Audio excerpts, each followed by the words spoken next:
On va parler un peu de la vie divine ce soir.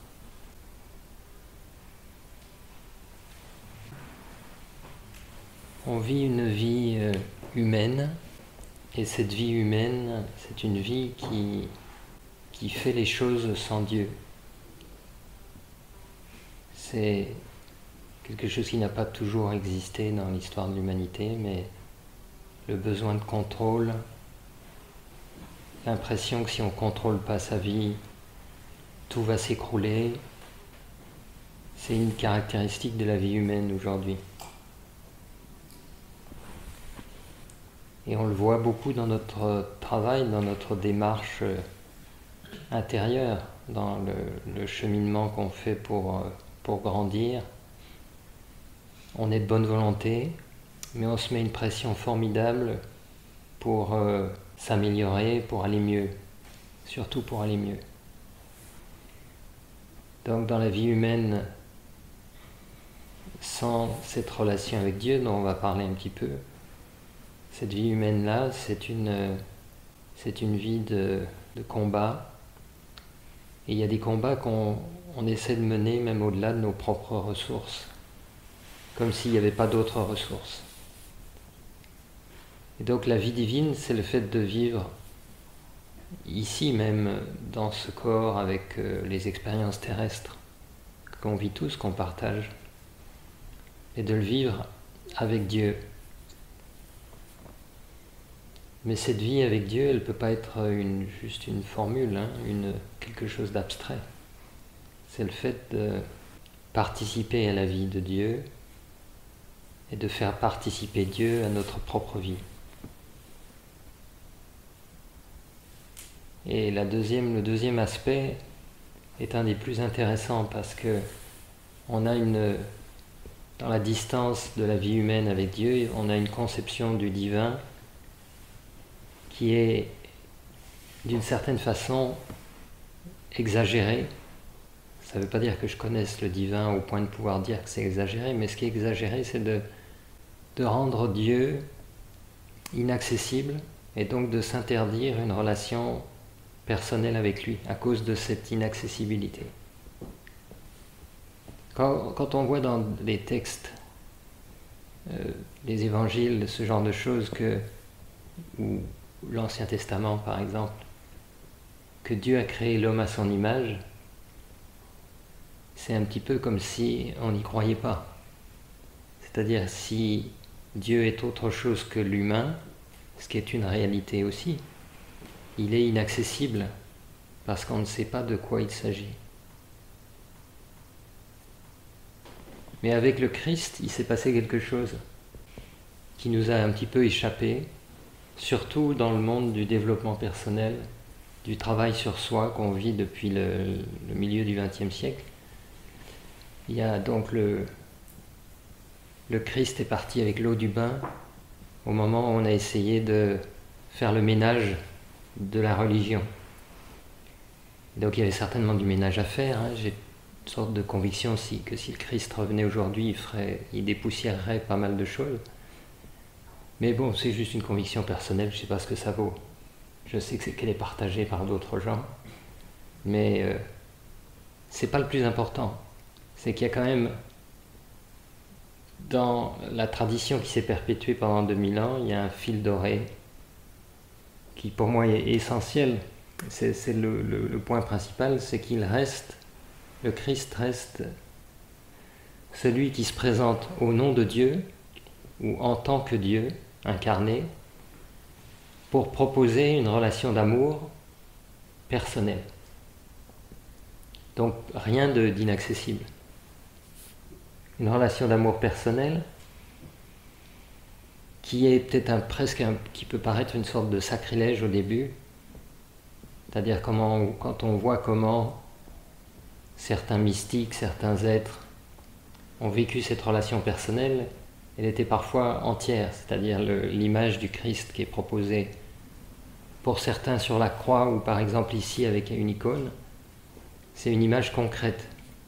C'est pas forcément, par exemple, cette icône, sa représentation, elle est caractéristique d'un certain style, etc. mais peu importe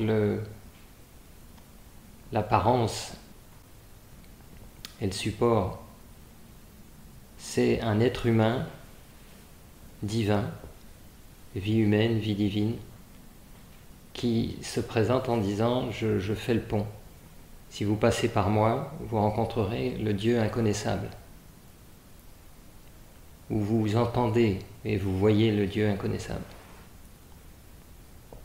Mais pour ça, il faut qu'il y ait une démarche personnelle.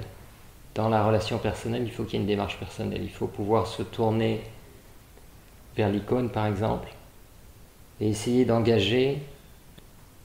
Là, je parle toujours de comment envisager la vie divine. D'abord, engager un contact. Peut-être un contact avant un dialogue, que j'ai appelé à un moment donné, j'ai pas inventé la formule, mais je la trouve belle, un cœur à cœur. Initier un cœur à cœur, comme si on s'autorisait quelque chose qui paraît un peu fou, un peu prétentieux,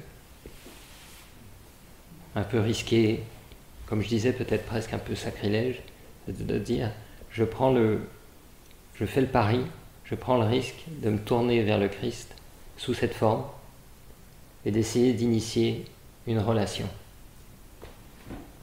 Et je dis, quand ça se produit avant le dialogue, même initier une relation, ça devient une relation vraiment très personnelle, très intime, qui n'est pas juste une prière, qui n'est pas juste une discussion philosophique. C'est une façon de venir presser son cœur contre le cœur du Dieu incarné, de vivre ce cœur à cœur comme l'expérience d'un cœur unique, de ne pas rejeter l'expérience que ça produit, parce que ça produit toujours une expérience, mais de ne pas la rejeter parce que on se dit que c'est peut-être une invention, une création de l'esprit. Et à partir de ce cœur à cœur qui crée une chaleur particulière, qui recrée le pont de l'âme jusqu'à Dieu, à partir de là, la prière peut commencer. Ça ne veut pas dire qu'on ne peut pas faire des prières avant ou qu'il n'y a pas d'autres personnes qui font des prières autrement.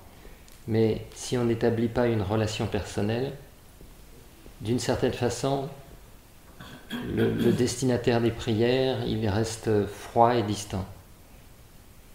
Même avec le cœur à cœur, ça peut arriver. Donc, sans lui, c'est difficile. Froid et distant, c'est l'expérience de cette tentative de lien qui est désespérante, où il y a une prière qui vient, peut-être avec une certaine conviction, puis on a l'impression qu'elle tombe à terre, qu'elle va nulle part. Et on se dit, qu'est-ce que je fais devant mon image à faire des prières comme ça, puisque de toute façon, elles ne sont pas exaucées. Alors il y a le cœur à cœur, il y a la prière, et il y a la persévérance. Parce que dans la notion de prière, il y a une notion de persévérance. C'est pas un fast-food spirituel, la prière. C'est un acte qui est posé et qui n'est pas une façon de diriger ou de guider le divin, mais de lui demander d'une façon répétée, parce que la façon répétée, c'est ça qui entretient, qui nourrit le lien, de lui demander à chaque fois, en témoignant d'une forme de confiance et d'un désir de maintenir le lien même si les demandes ne sont pas exaucées. Donc dans la vie divine, il y a ça. Vous attachez la ceinture de sécurité pour le Christ quand vous allez faire une course et que vous êtes tout seul au volant, voyez. C'est un cœur à cœur. Ceinture de sécurité pour protéger le Christ. Vous savez, comme on dit, faut faire sourire le Christ et Marie. Il faut les consoler. Là, c'est un vieil aspect de la tradition qui est perdu. C'est que justement, comme Dieu est inaccessible et qu'il est tout-puissant, il a besoin de rien. Or, on dit, et on s'en rend compte dans la relation personnelle et la prière intime, c'est qu'en fait, d'une certaine façon, le Christ a besoin des prières, il a besoin de consolation. Il a besoin qu'on le fasse sourire avec des actes, avec la ceinture de sécurité, par exemple. Ça produit une expérience personnelle intime, c'est-à-dire qu'à moins de se trouver absolument ridicule et de se dire que la foudre va nous tomber sur la tête parce qu'on a mis la ceinture de sécurité, on fait quelque chose qui a un sens parce que l'acte lui-même dit « Seigneur, j'aimerais que tu participes à ce moment anodin de ma vie. Je vais faire mes courses à la Biocoop. Et je me dis, bon, je le fais parce que je suis obligé. » Et on se coupe du plus grand que soi à ce moment-là. Parce qu'on a l'impression d'être dans le plus petit. Et j'ai toujours eu le sentiment, en m'intéressant à certaines choses rapportées sur le Christ, que je suis sûr qu'il faisait très bien ses courses à la Biocoop, lui. Et que ça aurait illuminé la Biocoop de le faire avec lui, parce que c'est comme quand quelqu'un que vous aimez valorise quelque chose qui vous paraissait sans intérêt. Ou vous allez dans un endroit, ça ne vous intéresse pas, et puis vous y retournez avec quelqu'un que vous aimez, et puis d'un seul coup, l'endroit prend son sens, trouve de la beauté. C'est un petit peu la même expérience. Et pour ça, il faut qu'il y ait quand même cette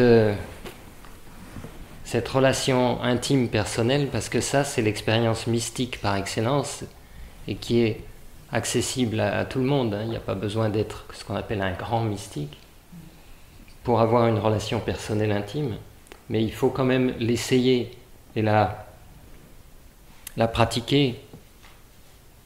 Et c'est pas garanti que ce soit complètement linéaire non plus, d'ailleurs. Il peut y avoir des hauts et des bas.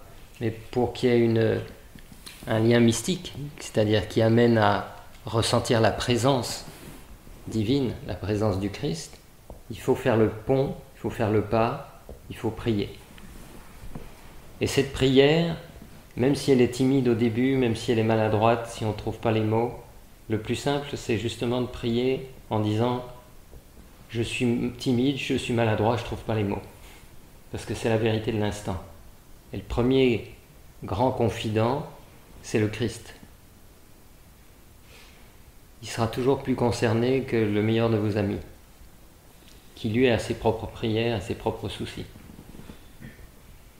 Donc j'avais envie de vous parler de ça pour vous inviter à cette dimension aussi dans notre travail. J'ai moi-même développé des petites méthodes, des tentatives pour essayer de faire en sorte qu'on s'améliore, qu'on grandisse, qu'on traverse nos failles, etc. Mais on sait aujourd'hui qu'on ne peut pas tout faire juste avec nos propres ressources parce qu'elles sont limitées et qu'il y a un orgueil, il y a un oubli à essayer de tout résoudre par soi-même jusqu'à en souffrir un peu plus.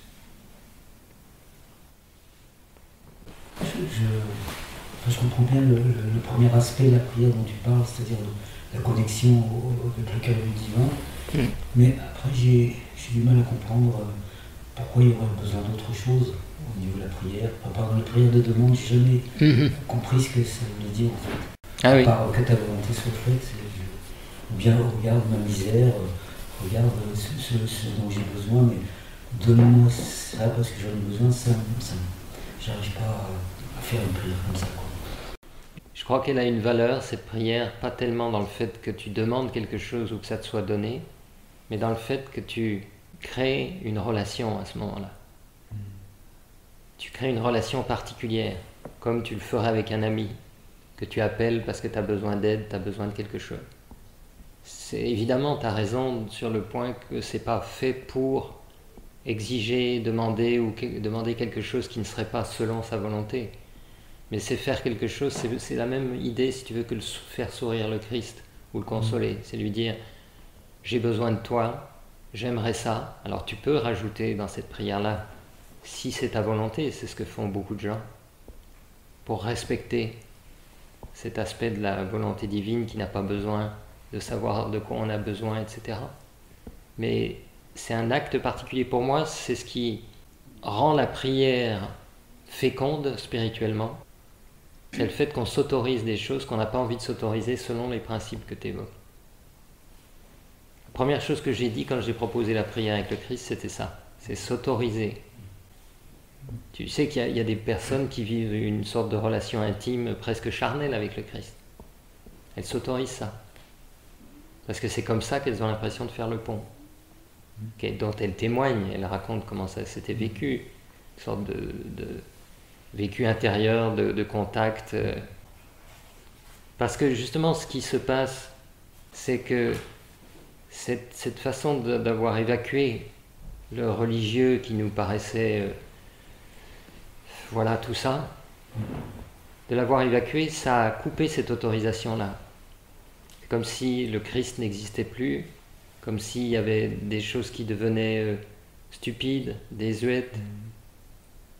Et pour contrebalancer ça, parce que c'est les mouvements de balancier, à un moment donné, quand on a été très loin dans l'oubli, il faut ne pas hésiter à revenir en force dans la mémoire.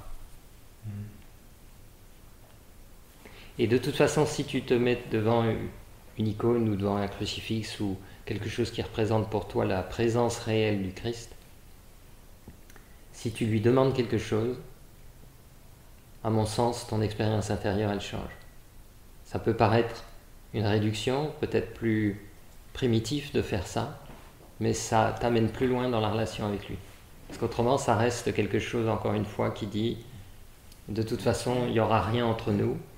Donc je te parle quand même, mais il n'y aura rien entre nous, puisque toi, tu es tout puissant, tu fais ce que tu veux, et tu ne réponds pas à mes demandes. Si j'ai un ami qui est vraiment bienveillant avec moi, qui est tout puissant, je n'ai pas besoin de lui dire j'ai besoin de ça, je peux simplement lui dire regarde, j'ai un problème, c'est tout. Et puis après, il fera ce qui devra être fait, quoi. Je n'ai pas besoin de lui dire aide-moi. Oui, mais pourquoi? Si tu es simple justement avec ça, si tu commences à lui dire j'ai un problème, ben dis-lui va au bout. J'ai un problème, point. Oui, mais pourquoi? Pourquoi je vais pas plus Pourquoi tu vas pas plus loin? Puisque tu commences à lui dire que tu as un problème. C'est quoi cette pudeur? Je sais pas si c'est une pudeur, mais c'est... ouais, je sais pas. Effectivement, ça me paraîtrait un peu déplacé de lui demander de m'aider, quoi. C'est ce que je te dis. Sacrilège. Il sait ce qu'il a à faire. Il a vu. Voilà. À mon sens, lui, il te dit, ce que tu dois faire, c'est lui dire, déposer tout ce que tu as sur ton cœur, y compris les choses qui sortent avec force et avec émotion. Là, la première expérience, ça c'est un grand paradoxe dans l'idée des démarches de développement personnel et de spiritualité contemporaine, c'est que la première expérience de relation personnelle avec le divin est une expérience émotionnelle. Alors qu'on dit que l'émotion, bon, en non-dualité, c'est une expérience émotionnelle. Et si tu passes pas par l'émotionnel, le pont se fait pas. Je parlais de la vulnérabilité et de déposer la réalité de ce qu'on vit, par exemple, en simplicité. Je dépose la vérité de ce que je vis en simplicité. Je souffre, etc. Eh bien ça, on le fait jamais aussi bien entre nous ici, entre êtres humains, quelle que soit notre confiance, que face au Christ. Et ça, c'est une expérience émotionnelle particulière parce que quand on le fait pour la première fois, ou qu'on le refait, on se rend compte qu'effectivement, on dépose vraiment la vérité, on est en vérité devant le plus grand que soi. Et qu'en dessous de ça, on n'y arrive pas. Et en vérité, ça veut dire aucune censure même philosophique, sur le principe de ce qu'on a le droit de dire à Dieu, etc. Ce que je pense avoir compris, c'est qu'on a tous les droits. Et qu'on a tellement tous les droits qu'il faut aller au bout, il faut exploiter, entre guillemets, le filon. Mais ce qui est étonnant, c'est qu'il y a vraiment des censures qu'on voit vraiment pas, quoi. Des censures qu'on découvre au moment où on les dépasse. C'est pour ça que je résonne à ce que tu dis sur le passé en force. J'ai vraiment vécu ça avec la confession aussi. Ça m'attirait, mentalement, ça ne m'attirait pas du tout. Je n'avais pas la sensation de porteur de culpabilité, etc. Que tu n'avais jamais péché. Si, la notion du fait que je... Mais il y avait toute une construction aussi qui faisait que je ne me sentais pas attiré par ça, alors qu'en fait, c'est une évolution dans l'histoire de notre travail intérieur, de dire on ne va pas rester, on ne va pas entretenir l'indignité. C'était une évolution, donc ce n'était pas un problème en soi. Tout ça, ce sont des valeurs qui peuvent être défendues. Mais le problème, c'est qu'on cautionne des distances et on se coupe de quelque chose, en croyant être plus propre, plus juste, plus respectueux. J'aime bien les dialogues de Gabriel Bossis. Ouais. Je ne sais pas si vous connaissez. Gabriel Bossis, c'est un dialogue avec le Christ. Il y a quelque chose de particulier, c'est qu'à la fois ça va très loin dans la relation intime, et en même temps, ça ressemble à l'Évangile. Je dis ça en particulier par rapport au fait qu'il existe beaucoup de channeling dans le New Age. Qu'il y a des millions de personnes qui sont des canaux du Christ. Et donc c'est peut-être bien des fois, je ne sais pas, je ne suis pas le meilleur juge peut-être. Mais il y a beaucoup de choses, on ne sait pas d'où ça vient, quoi. Moi j'aurais besoin d'un éclaircissement sur le terme la volonté. La volonté du Christ, la volonté de Dieu, tu l'utilises de temps en temps. Je n'arrive pas à croire en un Dieu qui serait le décideur de la vie de chaque humain, avec des humains qui ont des vies simples et des humains qui ont des vies difficiles. C'est pas quelque chose de rassurant pour moi. Non. Mais Dieu n'est pas rassurant. Si c'est ça le but recherché. C'est comme un élément parmi d'autres dans le mystère dont tu parles. Parce que tu pourrais dire aussi pourquoi Dieu ne se montre pas plus pour que les gens croient tous en lui. Tu vois, si tu prends toutes les incompréhensions en rapport avec le divin, tu vas trouver une centaine, un millier d'absurdités. Donc quand on a la foi, ce qu'on appelle la foi, cette sorte de confiance dans l'invisible, tu acceptes qu'il y a une dimension invisible, qui a sa raison d'être, et tu lui accordes ta confiance. Et si tu accordes ta confiance, ça veut dire que tu penses qu'il y a une intelligence derrière les choses qui paraissent absurdes. Mais que c'est une intelligence qui ne se révèle pas, parce que si elle voulait se révéler à chaque fois qu'il y avait besoin d'une explication, elle l'aurait déjà fait. Donc c'est vrai qu'il y a une dimension de foi qui peut paraître aveugle. Mais c'est juste la question de l'invisible.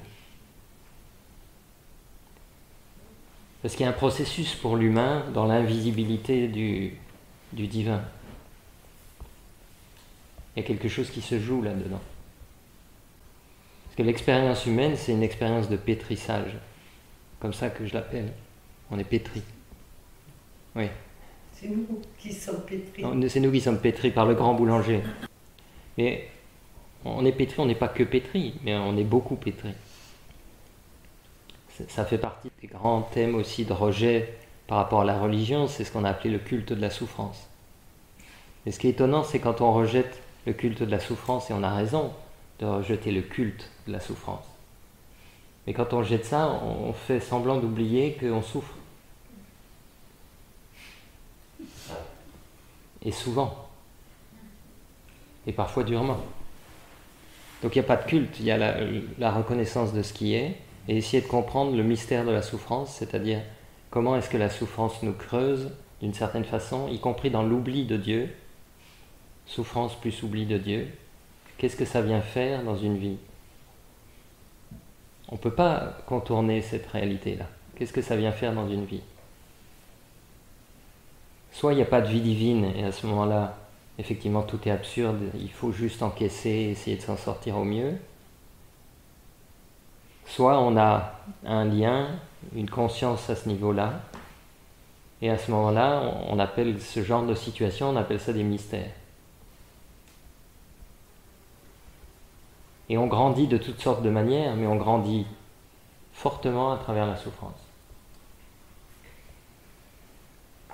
La souffrance que je vis n'est pas la volonté divine, elle est juste là, et Dieu m'accompagne pour la surmonter. Oui, si tu veux. Mais c'est pas la même chose. Si.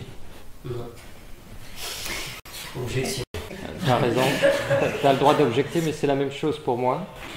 Parce que si tu veux, tu sais, c'est une notion qui existe dans le christianisme, ça. C'est, on dit, pour dire que Dieu n'est pas un bourreau, on dit il le permet. La souffrance, il la permet. D'accord ? Et c'est là où je ne vois pas de différence en réalité, sinon que c'est une fonction une façon d'honorer le divin, que de dire il la permet, il n'est pas bourreau. Mais s'il la permet, elle existe aussi selon sa volonté. Et justement, je voulais dire ça sur cette question de la souffrance, c'est que la souffrance, c'est une expérience très particulière parce que, en fait, quand elle s'impose à soi, il y a un refus qui est naturel. Et c'est un petit peu comme ce genre de situation dans l'existence où un enfant, par exemple, doit se voir refuser par son parent quelque chose. Et l'enfant dit « je refuse cette injonction de mes parents. Je refuse qu'on me dise non. Je refuse qu'on me fasse souffrir parce que je voulais ce jouet dans le magasin et que je ne l'ai pas eu, etc. » Et il y a quelque chose de ça. Dans l'expérience de la souffrance, c'est que c'est aussi... Il n'y a pas que cette dimension-là, hein. Il y a la dimension qui vient nous creuser profondément. Mais il y a aussi une part de refus. Et il faut l'identifier, cette part de refus, parce qu'elle joue un rôle aussi dans l'expérience. Mais tu vois, je te donne pas des vérités absolues, hein. Je prétends pas, je partage une vision, une expérience. On prend très bien à la fois tes réticences, les colères qu'on peut avoir, parce qu'il y a des colères, j'en rencontre beaucoup sur la question religieuse. C'est tout à fait normal, hein. On a été quand même pas mal malmenés, donc c'est juste un partage, hein, ma façon de vous présenter comment je propose la relation personnelle au divin. Vous avez le droit de voir les choses autrement et de rejeter cette position parce que je ne suis même pas le disciple du Christ, donc je ne prétends pas parler en son nom.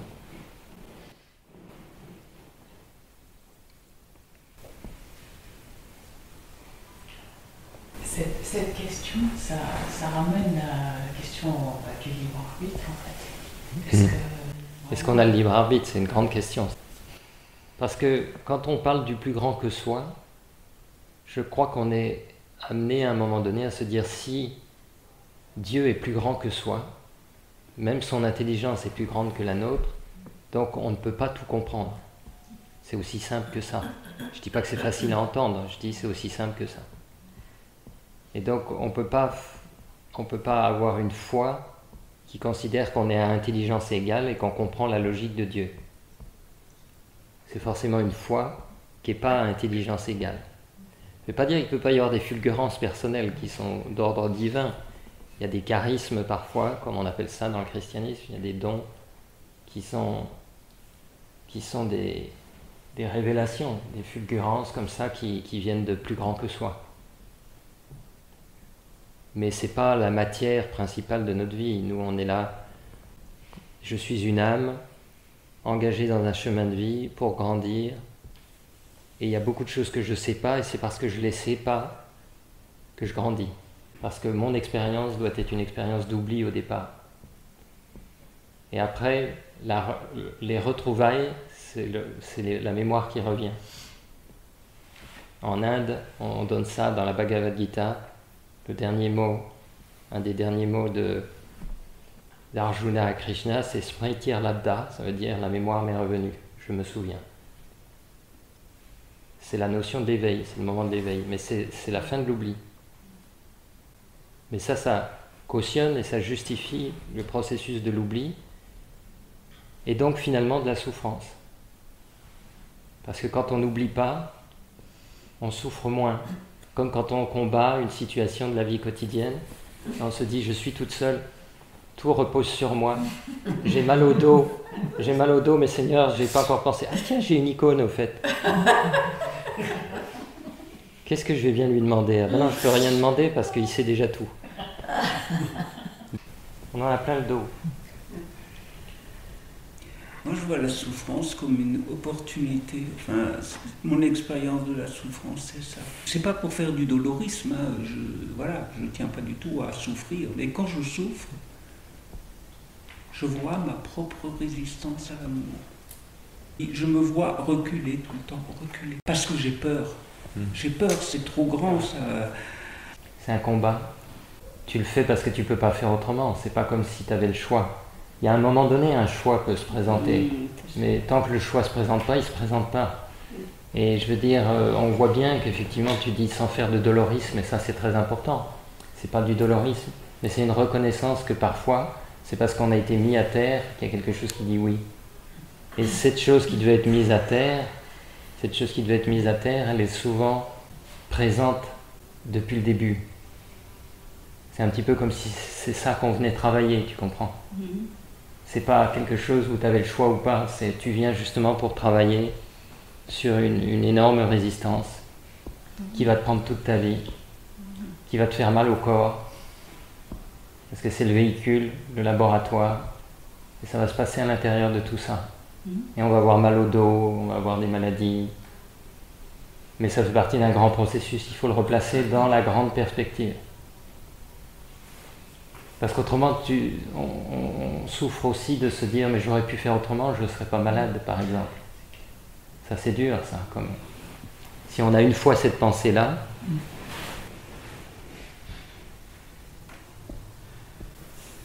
quand on touche des points de rupture, on se pose la question, ça peut être difficile de se tourner vers l'icône. Hein.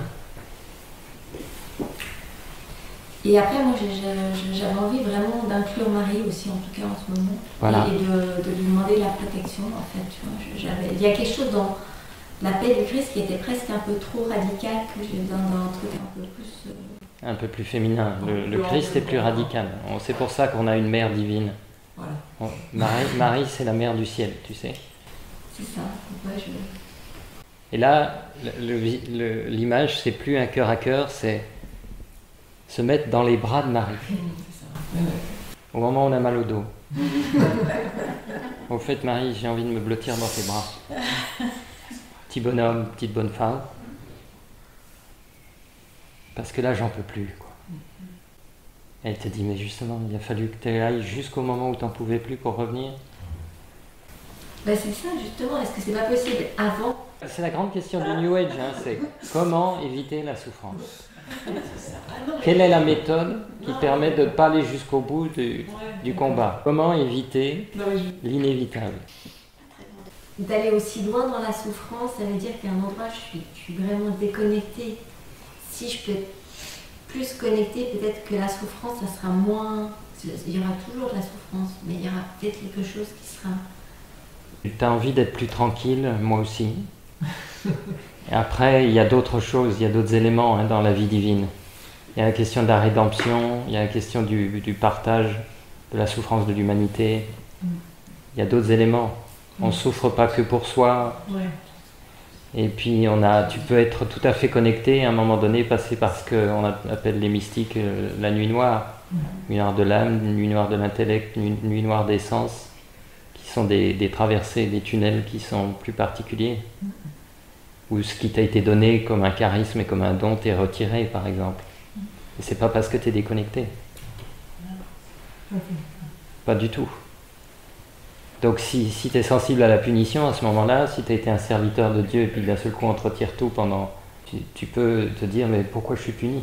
Selon la logique. Et je dis rédemption, partage de la souffrance, tout ça, ce sont des réalités pas systématiques, hein, ça dépend, c'est quelque chose de très diversifié. Mais il y a peut-être même encore des grands principes divins qu'on ne connaît pas. C'est pour ça que c'est toujours particulier de dire « je ne comprends pas, moi je n'accepte pas un Dieu qui fait ceci ou cela ». Parce que c'est un Dieu préfabriqué qu'on a à l'intérieur de soi selon ses limitations intellectuelles, ses peurs, qui sont légitimes, parce qu'on est tous comme ça, hein, il n'y a pas de supériorité, mais c'est quand même très limité. On invente tous un peu son Dieu dans ces cas-là. C'est-à-dire ? On peut tous se tourner vers cette icône Ouais. et voir un Dieu différent. Mais bien Alors, sûr, bien sûr. Il ne sera pas aux antipodes, il y a des facteurs communs, C'est vrai. mais il y aura des différences qui sont liées à ces expériences. Ton expérience est différente de... Oui, certainement. Mais il n'y a pas que l'expérience hein, dans le... Il y a des révélations.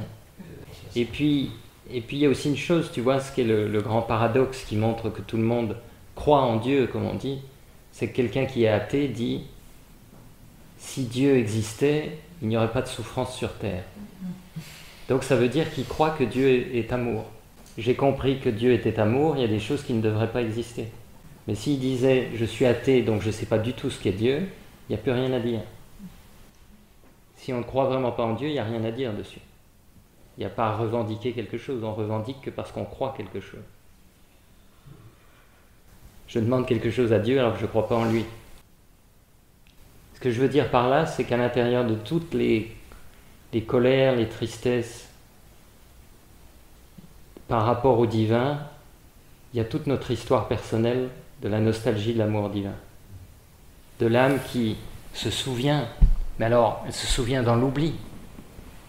Il y a une sorte de, je dis nostalgie, c'est ça la nostalgie, il me reste une trace de quelque chose qui a été vécu, qui est plus grand que moi, je la porte dans mon cœur et je crie vers le ciel en lui disant toute ma colère, ou en le négligeant, ou au contraire en y plaçant ma foi. Mais je suis toujours en train de me tourner en fait vers le ciel en disant mais qu'est-ce que tu fais, où tu es, est-ce que tu réponds, après on se met des règles, des principes, etc. Mais on est toujours dans cette attente-là. C'est un vrai cri. Hein. Il faut le voir avant de voir les arguments qui viennent dans l'esprit. On est dans un cri. On dit Dieu a donné la liberté. C'est l'explication d'ailleurs de la souffrance du monde, du chaos. C'est pas Dieu qui, voilà, à un moment donné, il y a une manifestation d'un être humain qui apparemment, il y a eu un bug, mais apparemment c'est à l'image de Dieu. Donc il y a une très grande proximité entre l'humain et le divin, et il y a quelque chose qui se passe qui crée une séparation. Et on est obligé de passer dans un processus pour que le retour se produise. Et ce retour, tout ça c'est peut-être un événement qui n'était pas fortuit, hein, qui s'est produit depuis le début comme quelque chose qui devait être, je ne sais pas. Mais toujours est-il que ce retournement, comme je dis, c'est une expérience qui vient du libre arbitre. Et c'est parce qu'elle a cette force, parce que tu es libre de ne pas le faire, et libre de le faire. Et c'est là où on fait sourire Dieu. C'est que c'est pas lui qui a dit « toi maintenant t'es bon, toi t'es pas bon », c'est tu fais un choix à partir de ta petitesse d'être humain, tu fais un choix surhumain en disant maintenant, alors déjà il y a le choix surhumain de se battre, de contrôler, qui est douloureux, et puis il y a le choix surhumain de, je ne sais pas si c'est toujours un choix, mais en tout cas un lâcher prise. Une forme de oui, qui n'est jamais complet. Hein. Il ne faut pas non plus se mesurer, ça c'est une chose j'ai envie de dire, parce que je l'ai souvent remarqué, on se dit le mystique c'est celui qui a dit oui, point final, 100%. Donc il y a des gens qui quittent cette terre en se disant j'ai pas dit oui à 100%. Et peut-être ils l'ont fait quand même. Parce que dire oui, c'est pas dire oui jusque dans la chair, comme on dit dans le christianisme. Il y a toujours une part de résistance dans le corps. On peut partir avec une maladie, on peut partir avec des formes de résistance résiduelles. Ça ne veut pas dire qu'au niveau de l'âme, il n'y a pas eu un oui.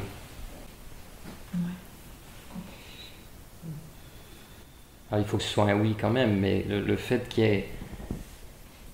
qu'on se sente souvent imparfait, malgré des grosses traversées.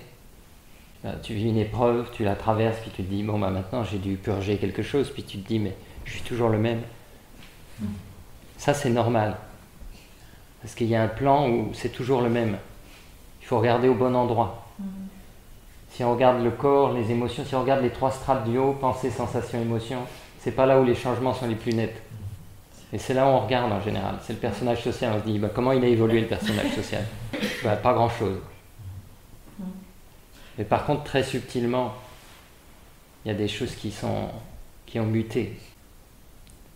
Oui, parce qu'autrement, c'est désespérant. C'est pour ça que je disais, j'ai envie de le dire, parce que souvent, je rencontre surtout des personnes qui ont plus de 50 ans.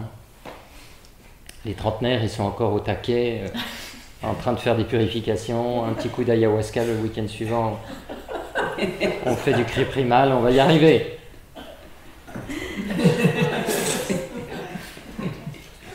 Au-dessus de 50 ans, les gens disent, mais avec tout le travail que j'ai fait,